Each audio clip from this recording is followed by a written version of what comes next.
La véritable intégration survient lorsque nous comprenons que notre capacité à poser des limites est aussi sacrée que notre capacité à donner. Le pouvoir qui naît de cette intégration diffère radicalement de la cruauté. La cruauté prend sa source dans la peur, le véritable pouvoir fruit de l'intégration de l'ombre jaillit de l'acceptation de soi et de la capacité à porter notre vérité sans dominer les autres. Ceux qui atteignent cette intégration découvrent un beau paradoxe, plus ils acceptent leur obscurité, plus ils deviennent authentiquement aimables. Ils ne donnent plus par contrainte ou par peur, mais par choix conscient, leur générosité jaillit de l'abondance, non du vide, leur compassion naît de la force, non de la faiblesse. Et la pratique des limites pour Jung, établir des limites saines était essentiel au développement psychologique.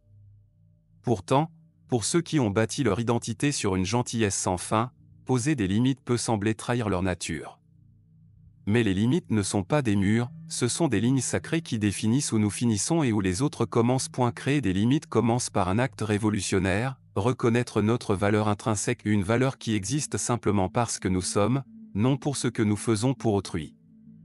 Ce n'est pas de l'égoïsme, c'est de l'honnêteté psychologique. Lorsque nous nous valorisons vraiment, nous exigeons la réciprocité dans nos relations. Nous comprenons que laisser les autres franchir sans cesse nos limites ne nuit pas seulement à nous-mêmes, cela les empêche d'apprendre à respecter les limites d'autrui. La véritable bonté inclut la force de maintenir des limites claires, car elle protège à la fois notre capacité à donner et la dignité de celui qui reçoit. Celui qui apprend à poser des limites saines se trouve face à un autre paradoxe, il aura moins de relations, mais elles seront beaucoup plus significatives.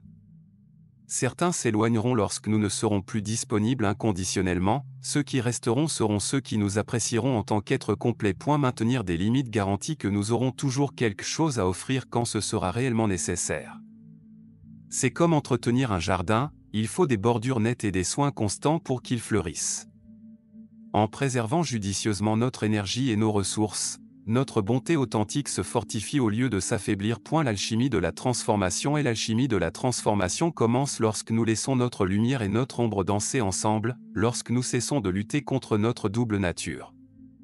Jung a découvert que la véritable transformation n'intervient pas en tentant d'éliminer nos parts sombres, mais en les laissant nous enseigner. Notre colère nous indique où poser des limites. Le ressentiment révèle où nous avons trop donné. La tristesse dévoile où plus de soin est nécessaire. La force authentique naît de cette intégration, comme l'or purifié dans le feu alchimique de la conscience de soi. Ceux qui accomplissent cette intégration possèdent une présence singulière. Ils n'ont pas besoin de prouver leur bonté ni leur pouvoir, ils sont simplement. Leur authenticité est leur bouclier, leur vérité est leur épée, ils ont appris que la véritable force réside non pas dans le contrôle des autres, mais dans la maîtrise de SOI. Et la bonté issue de cette alchimie intérieure est un choix conscient, non une réaction de peur ou de culpabilité, elle connaît sa valeur, peut dire non, sans culpabilité et oui, sans ressentiment. Elle a fait la paix avec sa propre ombre et n'a donc pas peur de l'obscurité d'autrui. Cette transformation est un processus continu, une danse quotidienne entre lumière et ombre, pouvoir et compassion, don et réception. Chaque jour apporte de nouvelles occasions de peaufiner cet équilibre, de choisir l'authenticité plutôt que la complaisance, la force consciente plutôt que la faiblesse déguisée en vertu, la vraie bonté plutôt que l'autosacrifice automatique. En nous autorisant à être entiers, nous donnons aux autres la permission implicite de faire de même. Nous montrons qu'il est possible d'être à la fois fort et aimable, puissant et compatissant. Invitation. Le chemin que trace Jung commence au moment où nous acceptons que notre bonté n'a pas besoin d'être parfaite pour avoir de la valeur, que notre pouvoir n'a pas à être craint pour être respecté et que notre complétude inclut à la fois la lumière et l'ombre. Posez-vous ces questions, quelle partie de vous avez-vous nié au nom de la bonté, quel pouvoir avez-vous réprimé par peur d'être moins accepté, quelles limites avez-vous évité de peur de décevoir les autres? Souvenez-vous, votre bonté ne dépend pas de la perfection, votre valeur ne se définit pas par l'étendue de vos sacrifices, votre pouvoir n'amoindrit pas votre capacité à aimer. Vos limites ne vous rendent pas moins digne d'être aimé. Et la transformation n'est pas une destination mais un voyage perpétuel. Le monde a besoin de personnes qui ont intégré leur lumière et leur ombre, qui comprennent que la vraie bonté naît de l'unité consciente, non de la répression. Il a besoin d'êtres humains entiers, capables d'incarner à la fois force et compassion, sachant quand donner et quand se retirer, et considérant leurs limites comme sacrées. Vous n'êtes pas ici pour être parfait, vous êtes ici pour être entier.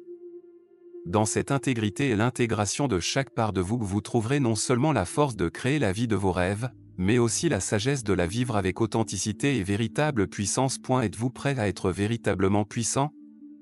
Pas le pouvoir qui domine, mais celui qui transforme, le pouvoir qui intègre l'ombre et l'utilise pour créer quelque chose de plus grand que nous-mêmes. Si ce message a résonné en vous, abonnez-vous, activez la cloche de notification et partagez-le avec quelqu'un qui en a besoin. Empruntons ensemble ce chemin de transformation. Ce que vous êtes sur le point d'entendre n'est pas juste un autre message sur la bonté et l'amour inconditionnel. C'est une plongée profonde dans la psyché humaine, une vérité que Carl Jung, l'un des plus grands psychologues de l'histoire, a découverte après des décennies d'études de l'âme. Si vous avez déjà senti que votre bonté se retourne contre vous, que les gens confondent votre noblesse avec de la faiblesse ou que, plus vous donnez, moins vous recevez, ce message vous expliquera pourquoi. Jung a observé un schéma troublant.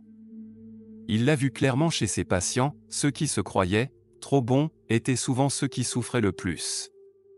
Mais qu'implique vraiment d'être bon aujourd'hui? Nous avons créé une image idéalisée de la bonté, quelqu'un de toujours disponible, qui ne dit jamais non, qui pardonne sans hésiter et qui place constamment les autres avant lui-même. Jung a compris que cet idéal n'était pas seulement erroné, mais dangereux. Parce que, lorsque nous confondons bonté et autosacrifice, lorsque nous voyons l'amour comme l'absence de limite, nous devenons nos propres bourreaux. Jung a révélé quelque chose de profondément perturbant: plus nous nous efforçons d'être parfaitement bons, plus notre ombre devient forte, cette partie cachée que nous nions, réprimons et enterrons sous des couches de fausse gentillesse. C'est comme essayer de maintenir une balle sous l'eau, plus vous la poussez vers le bas, plus elle cherche à ressortir. Imaginez votre bonté comme une lumière vive. La société nous enseigne que, pour garder cette lumière allumée, nous devons éteindre tout le reste, notre colère, nos besoins, nos limites. Mais Jung a vu combien cette idée est défaillante. La vraie bonté ne naît pas du déni de qui nous sommes, mais de l'accueil de chaque partie de nous-mêmes. Combien de fois avez-vous entendu cette voix intérieure murmurer « ça suffit » et l'avez-vous fait taire parce que une bonne personne ne penserait pas ainsi?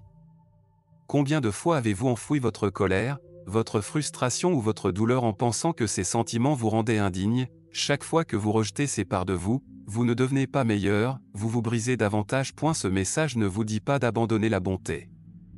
Il vous appelle à sortir de la bonté naïve et à la transformer en quelque chose de plus profond, de plus fort et de plus complet. Et la vraie bonté n'est pas l'absence d'obscurité, c'est la capacité d'intégrer chaque partie de nous-mêmes en un tout.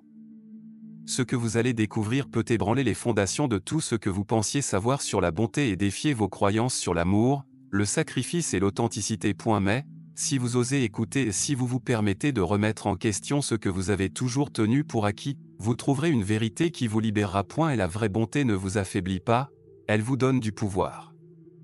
Elle ne vous vide pas, elle vous remplit. Elle ne vous rend pas plus petit, elle vous rend entier. Ceci est la sagesse sombre mais honnête que Jung nous a laissée. Pour être vraiment bon, nous devons d'abord devenir vraiment complets, et ce voyage commence par l'affrontement des ombres que nous avons tant cherché à nier. L'ombre que nous craignons. Quand Jung parlait de l'ombre, il ne faisait pas référence à quelque chose d'abstrait. Il évoquait une force psychologique réelle que nous portons tous, une part de nous-mêmes que l'on nous apprend à craindre, réprimer et renier. C'est là que nous cachons tout ce que nous jugeons inacceptable, notre colère, nos désirs les plus profonds, notre droit de dire non, notre besoin d'être vu. Pour ceux qui se considèrent intrinsèquement gentils, l'ombre devient un lieu terrifiant. Leur identité se fonde sur la lumière, aider toujours, ne jamais échouer, être là pour tout le monde. L'idée d'avoir un côté obscur les remplit d'effroi, comme si l'admettre détruirait tout ce qu'ils croient être. Mais ce déni a un prix élevé. En rejetant notre ombre, en faisant comme si elle n'existait pas, nous lui donnons du pouvoir. Elle devient incontrôlable, comme un fleuve qu'on tente de retenir à main nue. L'énergie réprimée ne disparaît pas, elle se déforme, mute et ressurgit de manière incontrôlable. Les personnes excessivement gentilles vivent cela de façon subtile mais destructrice, du ressentiment après avoir aidé quelqu'un qui ne rend jamais l'appareil, de la colère silencieuse lorsque d'autres franchissent des limites invisibles, une profonde tristesse en réalisant que personne ne perçoit vraiment leurs besoins. Plus nous cherchons à être parfaits, plus nous devenons vulnérables à notre propre ombre. Un étrange paradoxe. Nier votre colère vous rendra passif-agressif. Réprimer votre besoin de reconnaissance vous rendra subtilement manipulateur. Prétendre ne rien nécessiter vous transformera en vampire émotionnel, épuisant inconsciemment les autres points selon Jung. L'ombre n'est pas notre ennemi, elle fait partie intégrante de notre monde intérieur. Elle contient non seulement nos traits négatifs, mais aussi notre pouvoir non reconnu, la capacité de poser des limites et de nous défendre quand c'est nécessaire. En rejeter l'existence, nous perdons non seulement nos ténèbres, mais aussi une part de notre lumière. Le prix de la bonté aveugle à un coup, non seulement l'épuisement émotionnel, mais aussi des rêves repoussés, des relations déséquilibrées et une vie à moitié vécue. Elle se manifeste par une fatigue constante chez ceux qui donnent sans fin, une frustration silencieuse chez ceux qui étouffent leurs propres besoins, une profonde solitude chez ceux qui sont entourés de gens qui ne les voient jamais vraiment. Pensez à quelqu'un qui a fait de l'autosacrifice son identité. Cette personne n'offre pas seulement son temps et son énergie, mais des fragments essentiels d'elle-même. Chaque fois qu'elle ignore ses propres besoins pour le bien des autres, chaque fois qu'elle fait taire sa voix pour maintenir la paix, chaque fois qu'elle dit « oui », alors que son âme crie « non », elle paie de morceaux de son essence. Le martyr moderne ne porte pas de couronne d'épines visible. Sa souffrance prend la forme de nuits blanches, de relations où il donne toujours plus qu'il ne reçoit, d'un agenda si chargé pour les autres qu'il ne lui reste plus de place pour lui-même. C'est un mode de vie que la société applaudit sans voir la profonde auto-négligence qui se cache derrière l'apparente noblesse. Jung a observé que ce schéma plonge souvent ses racines dans l'enfance. Peut-être étiez-vous l'enfant qui devait être sage pour préserver la paix familiale. Peut-être avez-vous appris que votre valeur dépendait de tout ce que vous pouviez faire pour les autres.